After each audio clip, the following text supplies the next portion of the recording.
जैसा कि आप सबको जानकारी है कि इस कार्यक्रम का उद्देश्य जो सरकार ने लिया है वो प्रतिभाशाली बच्चों का सम्मान करना और विद्यालय में भामाशाहों को बुला करके उनका सम्मान करना और उनके माध्यम से विद्यालय का विकास करना, ये दोनों ही महत्वपूर्ण आयाम हैं। मेरी अभी सरपंच साहब से बात हो रही थी और मैं देख भी रहा हूं कि जो 270 या 67 का नामांकन है, उस नामांकन में मैक्सिमम जो बच्चे यहां दिख रहे हैं उनमें बच्चियां मुझे दिख रही हैं। इसके पीछे जो मुझे जानकारी मिली तो उसमें जो कारण पाया वो ये है कि नजदीक यहाँ बहुत सी निजी शिक्षण संस्थान हैं, गांवों में भी प्रवृत्ति बनी हुई है कि बच्ची है, बेटी है, ठीक है, नहीं पढ़ रही है, पढ़ लेगी जाएगी, सरकारी विद्यालय में डाल दीजिए। तो हो सकता है शायद इसका ये रिजल्ट रहा हो। तो जितने भी यहाँ शिक्षक साथी हैं, मैं आप सबसे आग्रह करूंगा कि आप सबको ईश्वर ने बहुत अच्छी सेवा करने का मौका दिया है। आप सब अपने पदीय कर्तव्यों का ईमानदारी के साथ में निर्वहन करें। क्या कारण है कि निजी संस्थाएं बहुत बेहतर कर रही हैं और क्या कारण है कि निजी संस्था जो 10वीं या 12वीं तक की है उसमें 2000 बच्चे हैं और हमारे में 200 बच्चे हैं। मैं समझता हूं हम सबको आत्म अवलोकन करने की आवश्यकता है। सरकारी विद्यालयों में और सरकारी महकमे कोई भी हो, उनमें जो भी व्यक्ति आता है वो बहुत ट्रेंड होकर के आता है। उसमें ज्ञान की कोई कमी नहीं होती, अनुभव की कोई कमी नहीं होती। और मेरा मानना है सीपीओ साहब कि कई बार हम सब लोग सेवाओं में आने के बाद में अपने पदीय कर्तव्यों का ईमानदारी से निर्वहन नहीं कर पाते हैं। ये बात बहुत अच्छी है, जैसा चौधरी जी ने कहा कि हम विद्यालय का भौतिक विकास करा देंगे, जालियां लग जाएंगी, पंखे लग जाएंगे, छत भी बन जाएगी।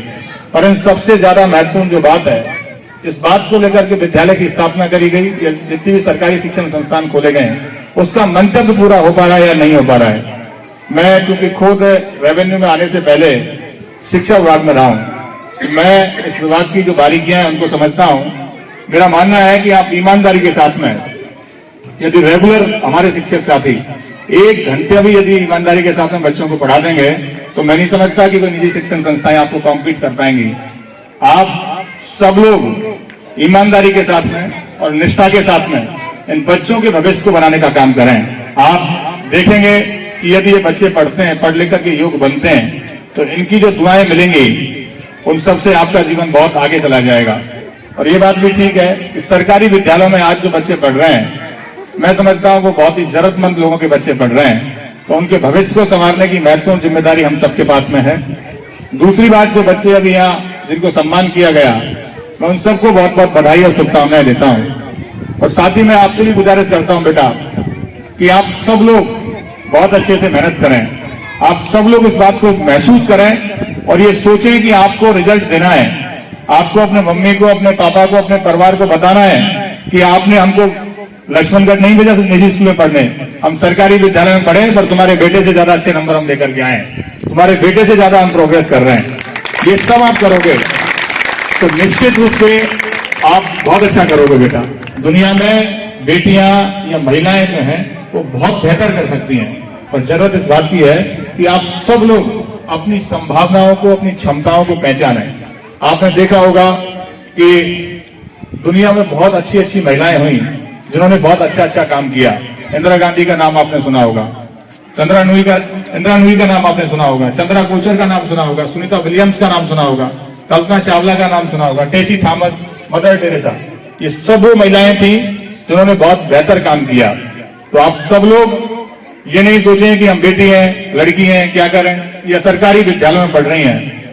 आपके विद्यालय में पढ़ाने वाले सारे शिक्षक साथी मैं समझता हूं उस दौर के हैं जब निजी शिक्षण संस्थान नहीं हुआ करती थी, या होती थी तो बहुत कम होती थी, फिर भी वो पढ़ लिख करके यहाँ पहुंचे। आपके विद्यालय में मैम भी होंगी जो आपको पढ़ा रही होंगी, मैं समझता हूँ वो भी सरकारी विद्यालयों से निकली हैं। तो आप सब लोग बेटा उनसे प्रेरणा लें और ये सोच करके आगे बढ़ें, ये सोच करके पढ़ें कि हमें अपने जीवन में बदलाव लेकर के आना है। साथ ही जो गांव के प्रबुद्धजन या विराजमान हैं, मैं उनसे भी आग्रह करना चाहूंगा कि गांव में अभी हम सबको बहुत काम करने की जरूरत है। गांव की सोच अभी भी वही है कि बेटा हमारा है, बेटी किसी दूसरे की है। समय बदल रहा है, बेटियां बहुत बेहतर काम कर रही हैं, बेटियां बहुत अच्छा काम भी कर रही हैं। आप सब लोग अपनी बेटियों को अच्छा पोषण दें, अच्छी शिक्षा दें और यह सोच करके शिक्षा दें कि ये बेटी भी आपका बेटे की तरह काम कर सकती है। किसी शायर ने कहा था, इसे बेटा बना पालो तो ये आकाश छूलेंगे, करो विश्वास बेटी पर ये विश्वास छूलेंगे, कभी जीवन में बेटी को नजरअंदाज मत करना, जरा से पंख खोलोगे तो ये आकाश छूलेंगे।